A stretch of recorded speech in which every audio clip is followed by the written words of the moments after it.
Hi, everyone. Happy Wednesday. I hope you are all having a great week so far. It's just me today. We're going to do another solo episode. Jill had something come up today, so she could make it to record, but we're going to have a great time. We have a lot of good things to talk about. I'm sure by now that you know that the idea of routine has been a really hot topic for us on the show as of late, and it's been fun because you guys seem to have loved it, which I love myself personally. We're going to cover a lot of ground today. We are going to talk through routine again, but I kind of want to approach it differently in this episode. I'm going to be so honest with you guys. I don't really feel like I'm going to be aggressive today. What? Oh my God, who even am I? That's the whole point of the show. I know. But I feel like systems and routine is something that is so important because it's the foundation of everything else. And if you can't figure out a good routine and a good system that's actually sustainable for you, it's really hard to be successful in whatever goal you have set for yourself. And I feel like this message might be best received a little bit less aggressively. So we're going to get into it. We're going to get really nitty gritty on routine and what I think is the only efficient and effective system for building a great routine that works in your favor. And then we'll circle back at the end and I'm going to answer some more of your questions about some of my favorite wellnessy hacks, tips, tricks, all of the good fun things, beauty stuff, all the good things that I have in my routine that you guys have been asking about as of late. So, we're going to start with routine. I think that a lot of people struggle with routine, and I have wondered why this is for a really long time. And there have been times that I've thought that it's just because of an excuse problem, or it's a laziness problem, or people can't take ownership, or I don't know. I've thought lots of different options for this one. And right now, the way that I feel about routine and why people struggle with it is like I think that people struggle with it because it feels super rigid, and I think a lot of people think that your priorities all have to be equal in that situation. Like everything has to be equally important and everything requires a lot of your attention. And I think this is why a lot of people have a really hard time with meeting their goals or staying consistent because when you have all these new things that you want to add, but there's not a system behind it. You're just adding more things to your plate without really refining your energy or doing it strategically. So you're just dumping all of your energy across too many buckets. And what happens is you're spread too thin and you don't have the energy to stay consistent and committed to things. It actually does get too hard because you're drained and exhausted. The problem is not your goal or the work that you're doing, it's how you do it. I think the saying, you don't need more time, you need more strategy is a really, really true statement. I feel like proof is in the pudding there. I'm going to use myself as an example for this one. I feel like right now in this season of life, I am busier than I ever have been. There are so many things happening. There are so many projects I'm working on. I'm running around like a crazy person. But also at the same time, in this season of life, I am more relaxed, more focused, more grounded, more stress free than I think I've ever been in any season of life so far. And I credit a lot of that to the routine that I've built because when you do it the right way, routine actually can change how you feel. It totally can change how you feel. I think a lot of people go into these big goals and all of these things thinking that they have to totally change their whole life and they're adding all of these new things and there's no system to it. So it instead of actually being productive and challenging you to grow, it's just draining to you. It's really hard. And I think that's why a lot of things like 75 hard or New Year's resolutions get a bad reputation because people just aren't doing it right and they're doing it in a way that actually ends up hurting you more than anything. If all of that is something that you can resonate with or relate to, stick with me. I'm going to give you what I think is the only effective solution for optimizing your routine and finding structure that actually helps you meet your goals. We're going to get into it. The first thing that I want everyone to do is to stop for a second and think about the concept of structure. And whatever you think when you hear the word structure, I need you to delete it from your brain. Erase that file entirely. Whatever you perceive structure as right now, change it, erase it, delete it. It's done, it's gone. And we're going to start to view it as a cheat code instead of a punishment. I feel like a lot of people hear the word structure and think that it's bad. I don't know where that comes from exactly, but people think that it's bad, it's scary. I love structure. I 1000% use it to my advantage. We talked about all of this in the last episode, and I want to really, really walk you through in detail how to do the exact same thing so that you can work really hard and you can stop making excuses and you can meet those goals, but you're also doing it in a way that feels good. I think there's a way to balance hard work and discipline and dedication and motivation with things that bring you peace and calmness and clarity and things that regulate your nervous system. I think that those two can coexist. I actually think those two have to coexist for you to be successful at anything. Jill and I are actually about to release an episode about balance and how to balance things and what balance actually looks like. So stay tuned for that. But I want to get into the nitty gritty about some of these things just in terms of routine and of itself. Um, I like to think of my day in layers, almost like a little pyramid. So, like, imagine in your head right now a triangle, and it's divided up into three layers. So, you have your first level, like your base layer, and then your middle layer, and then the top part of the point of your little pyramid. This is how I structure my day. This is how I structure my habits, the things, my routines, my systems, all of it fits into this little pyramid. The first level, the base of the pyramid, level one, whatever you want to call it, that bottom piece right there is made up of the non-negotiables. So we talked about this in the last episode that we released on Sunday. Your non-negotiables are things that don't change. Doesn't matter what the day throws at you. Your non-negotiables are things that you are going to get done. They are non-negotiable. There is no room for argument. They're your non-negotiables. I like to say that level one is the foundation for the rest of the pyramid. Everything else, the other two layers, build on top of that. Your non-negotiables are the foundation for your day. They're the foundation for your life. They're the foundation for your success. Your non-negotiables are so important. It's kind of like building a house. If you don't have a good foundation under the house, the walls can't stand even if the walls are super, super strong. Your non-negotiables are what set that foundation. So find your non-negotiables. Everything goes on top of that. I want to be really, really strategic about this because I want it to be super productive. Like y'all know by now, Jill and I are why people. We like to know the why behind everything. Everything that I do has purpose behind it. I want everything I do to serve purpose. If it doesn't, I want to find a way for it to have purpose or I want to cut it out entirely. Everything has purpose. I want to find the best way to accomplish that purpose in the shortest amount of time possible. Y'all know by now, it is all about efficiency for me. So, like, even my rest time is optimized and efficient so that I'm not wasting time. So, with the pyramid, we have the first level is your non-negotiables. My non-negotiables personally are broken up into four categories. Those categories are sleep, nutrition, movement, and nervous system regulation. I have certain things in my routine that help me make my sleep really productive so that I feel well rested and energized the next day.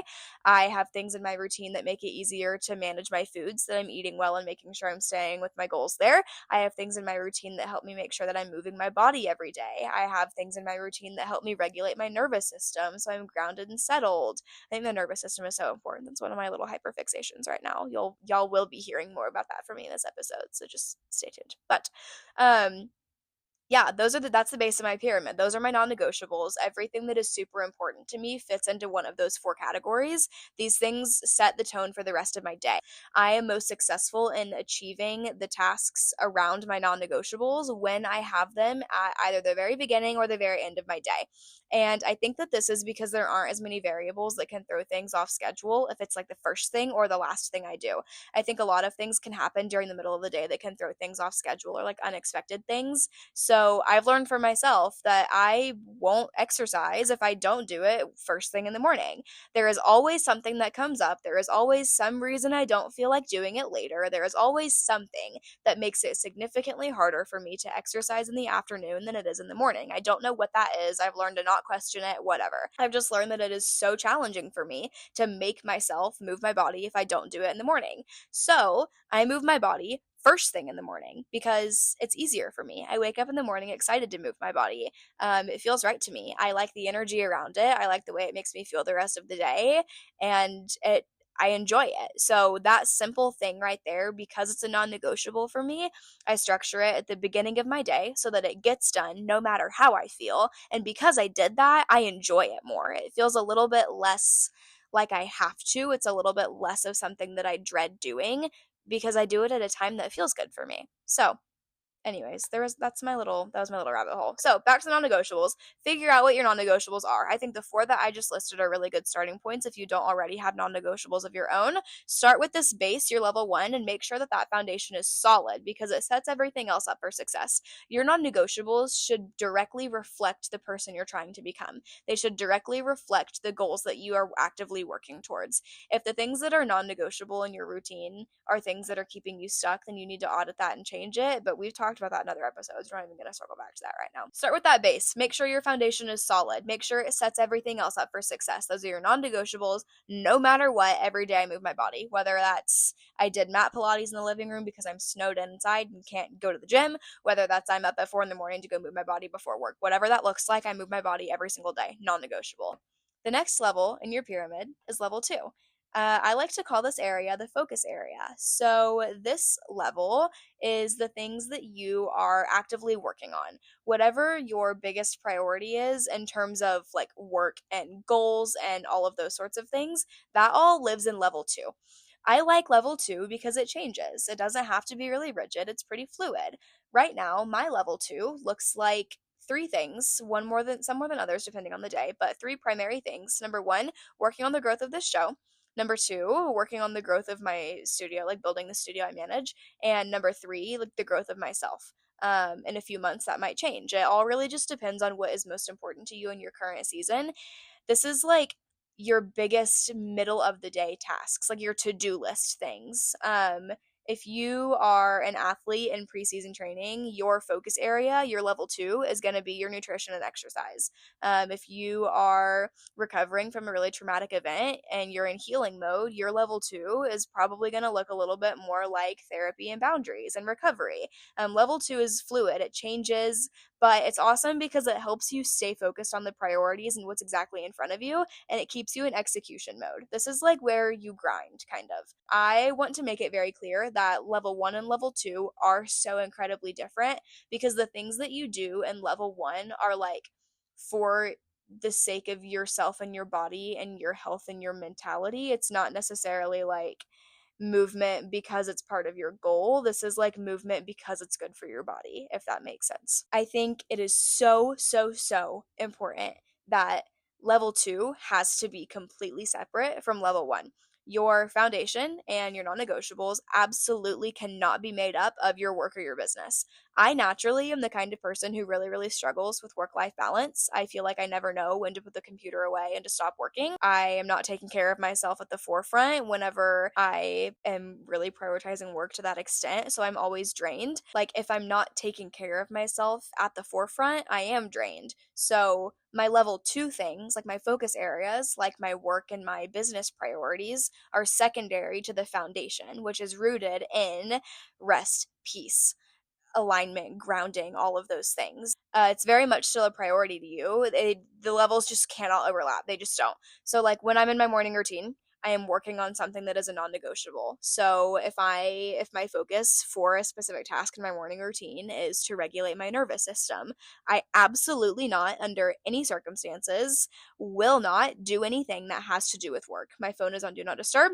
That moment and that time is for my non-negotiable meditation. I don't care what's happening at work. I don't care what the email inbox looks like unless something is on fire, someone is dead. Do not call, do not text, for the love of Christ. Do not bypass, do not disturb, where I'm going to freak out. That's a problem that I will handle in an hour once my level 1 is completed and I'm in level 2 mode. Do you understand kind of what I'm getting at? They're separate. Level 1 is for you. Level 2 is for your tasks. Does that make sense? Level 1 is about you. This is your time to be selfish. It's separate from your work or the things that you're responsible for. This is about making sure that you are fueled, making sure that you are energized, and making sure that you are prepared to attack whatever comes your way once you're in your level 2 system. So going back to my 4 non-negotiables, movement is one of them because movement is so good for your body, like no questions asked. Sleep. If I'm not well rested, I'm not going to show up very well later on in the day. Regulating my nervous system. If I'm all over the place and stressed and anxious, I'm not going to be able to focus well. I'm not going to have clarity. I can't show up in level 2 very well. And then nutrition. Duh.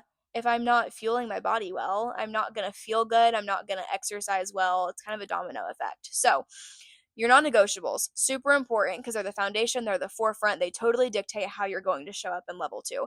I feel like level 1 is what most people don't see. So like I personally hear from a lot of people that like you just work, work, work. You don't ever stop working. You work so hard. You're super intense. It's almost like you're really aggressive with your work. And that may be how I'm perceived to people, but that's not how it actually feels for me in this season of life. I have definitely felt like that in certain seasons of life, but not this one.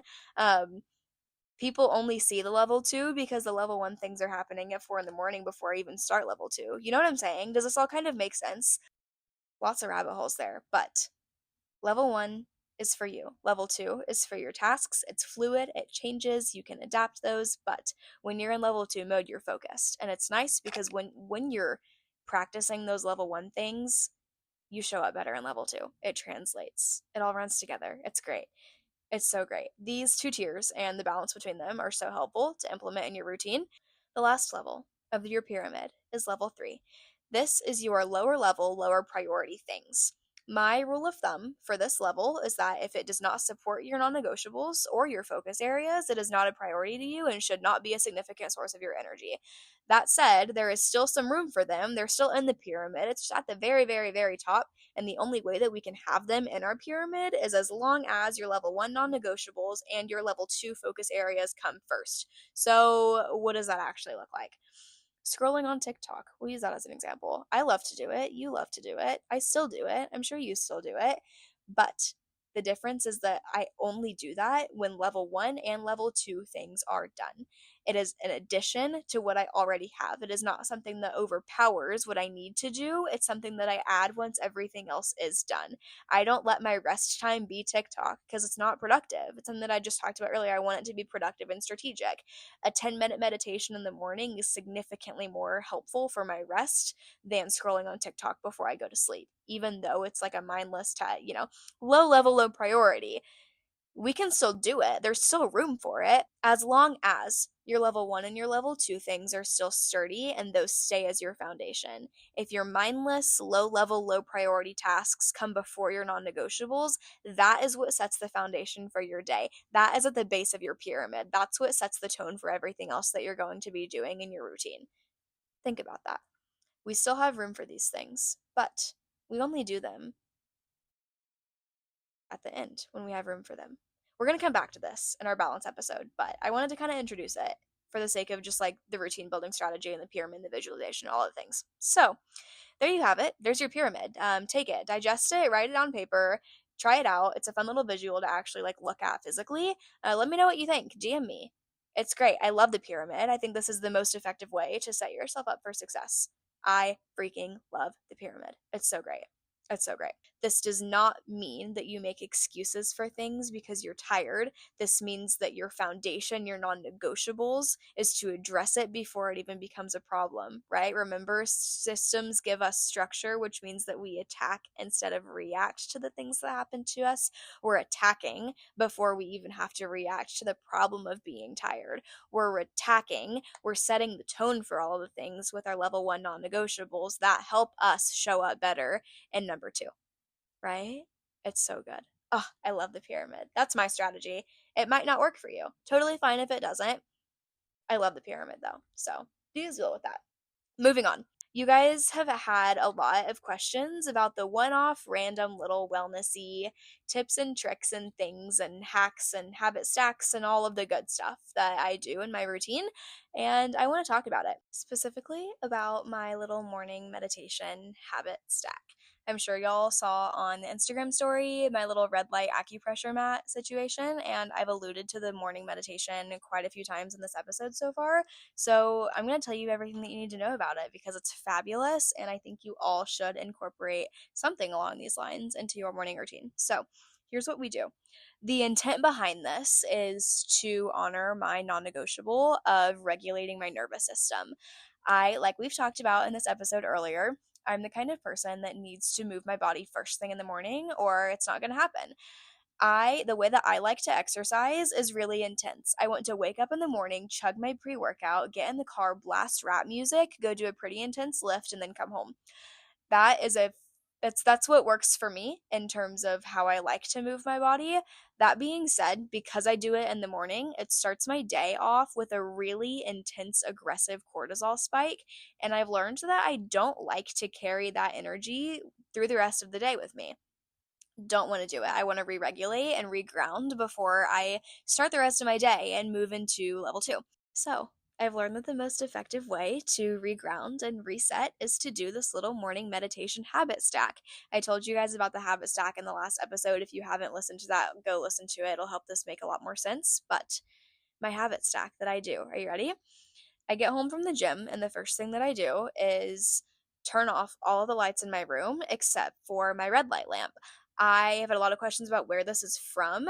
Amazon, actually. It was relatively inexpensive. Jill and I are actually in the process of working on an Amazon storefront for you guys. So once this is done, I'll let y'all know. I'll probably post on the story or something so that y'all know, and I will absolutely link the red light. But if you just look up like red light lamp on Amazon, you'll find it. Not super expensive, but great. Put the red light lamp up and then turn all the lights in my room off, and then I get out my acupressure mat. The acupressure mat has a lot of benefits. I encourage you to go do your own research on that, but the primary reasons that I like to use it are it improves blood flow in your body, which I really like, especially post-workout. Kind of helps my muscles recover a little bit. It's also really good for muscle relaxing. It releases some tension in your muscles, which again is great to have pre-workout. And then it also helps regulate your breathing. It also just feels good, and I associate it with the morning and breath work and meditation. So I lay out the acupressure mat. I put it right up against the wall so that when I'm laying, I can put my legs up on the wall, kind of help with the blood flow again. It feels nice. It's great. I love a legs on the wall morning meditation moment. So we have all the lights off, the red light, the acupressure mat against the wall with my legs on the wall.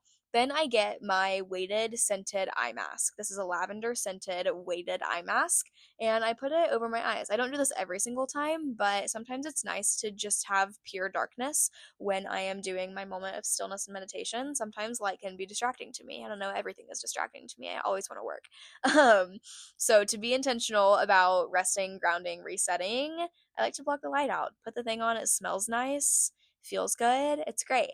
And then I turn on a meditation.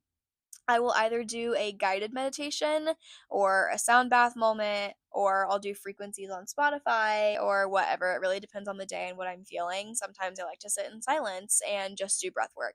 I really love focusing on breath in the morning. I feel like it really helps me slow down. It really helps me regulate my nervous system.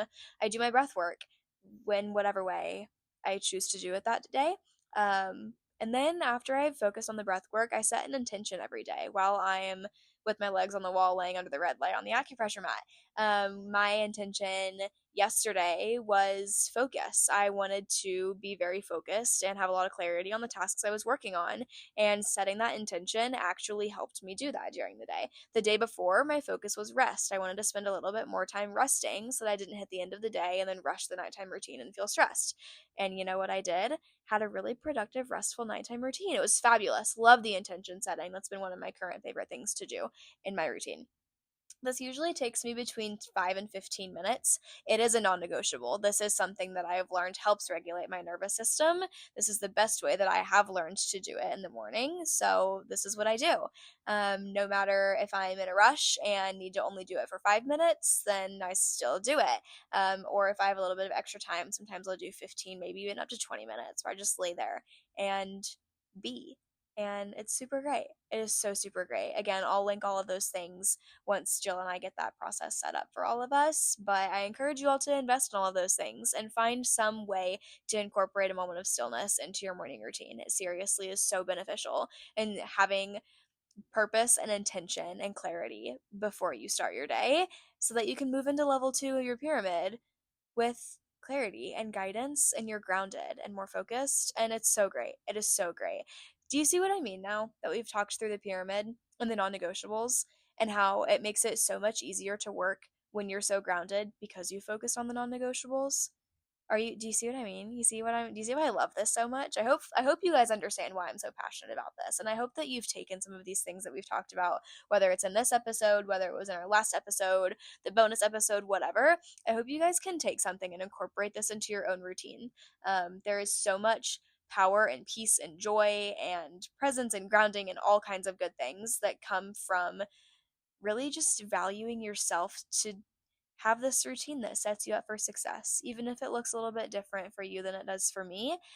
Just be intentional about it. You deserve it. You have too much potential to not. That's my soapbox about the routine. Thank you all so much for listening. If you have any questions about any of this or want to talk through any of this even more, or want some help crafting a routine that works best for you, you want help identifying your non-negotiables, whatever the case is, shoot me a DM. Let me know. You can DM me on my personal Instagram, on the podcast Instagram, whatever you want. Leave a comment on the Spotify episode. That works too, or YouTube, whatever you want. I'm here for you. Um, Build your routine. It's super great. So good. I love you all so much. I'm so excited for our next episode. It's going to be great. I hope you all love it. That's all I've got for you. I'll see you guys on Sunday with Jill.